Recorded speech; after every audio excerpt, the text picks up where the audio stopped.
loves. Let's talk about ego for a minute, shall we? Often, when we hear the term ego, especially in the New Age or spiritual realm, or just deep thinkers, philosophy and self help and bettering ourselves, the term ego, it doesn't usually mean a neutral ego. It usually means a toxic ego, a wounded ego, or an ego that's trying to compensate. Because the ego is not a bad thing, just as much as your hand isn't a bad thing.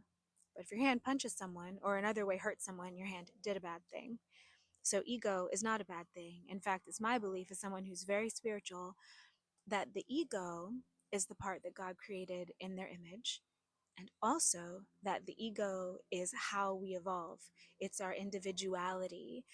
And this isn't an ego that's competitive or compensating by needing to put other people down or fluff itself up.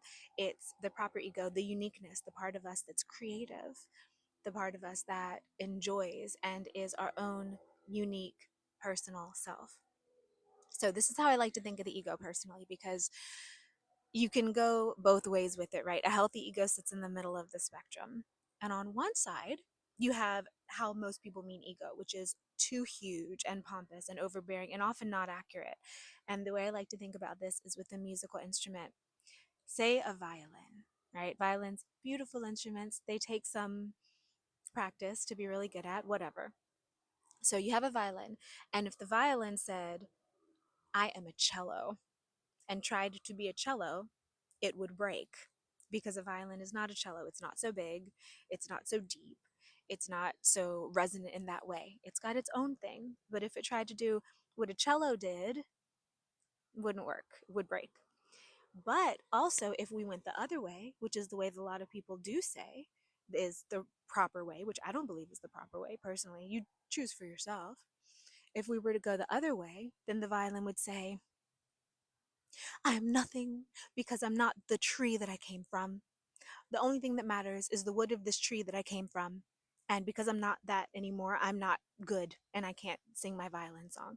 And I think that's how a lot of people treat God. We are only a little piece of you and we are nothing. We're not nothing. We're not the whole thing. A violin is not the whole forest, it's not the whole tree, but it's also not nothing. It creates its own beautiful song. So it's not some great big cello, and it's not nothing because it's not what it came from, or it's only a derivative of what it came from, I guess, because it is still wood, it is still the tree, but it's not the entire tree. So right there in the middle. Also, on the other side of it, I don't know about y'all, but as for me, I'm a non competitive person. I'm a collaborative person. I love to see other people thrive and win.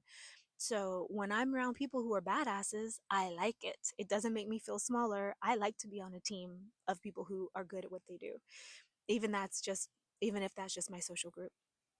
So there are a lot of people who think that it is somehow more virtuous or somehow higher, again in this hierarchy of spiritual evolution, to say to never think that you're good enough, to never claim your skills, whether they be talents that you were born with and or that you earned in different lives, or if there's something that you worked on. There are people who think, oh no, you can never toot your own horn, you can never. And I'm not saying be pompous and arrogant, but knowing what you're good at. Here's the description I use there. Sorry if y'all are hearing that. I live by an airport. So the description that I like to use here is, if you were going to get surgery, if you were talking to your surgeon and the surgeon had the same kind of sideways twisted virtue that a lot of people say is better, that surgeon would go, "Ah, I mean, you can come with me, but I'm really not that great a surgeon. The guy down the street is better." I would not want to go to that surgeon, would you? I would want to go to a surgeon that said, I got you. I'm good at what I do. Now, the surgeon's not saying he's better than anyone else necessarily in the world, but he's saying, I got you. I got to handle all my skills. I can help you. You are safe with me. Because who wants to go to a surgeon who's like, nah, you're not really that safe with me. I'm not as good as the other guys. And it's funny, I was having a conversation with someone one day and used that example, and they said, are you comparing yourself to a surgeon? Okay, we're just going to put that aside. It was rude, it was ugly, but whatever. And I was like, no, I'm just saying any skill set. So let's say a plumber, which also is a well-trained job that you have to learn and practice and study to do. But on the BS hierarchy, often people will say, oh, well, plumber, right? Although I love those types, that type of job in our community. It makes our community run. So you don't want a plumber to say to you, I mean, I'm okay, but I can't really fix your leak. You should go to the guy down the street. They're better than me. You want a plumber to say, I got you. You pay me for a job, I'm going to come and do it. So perhaps notice when you go either way on that spectrum.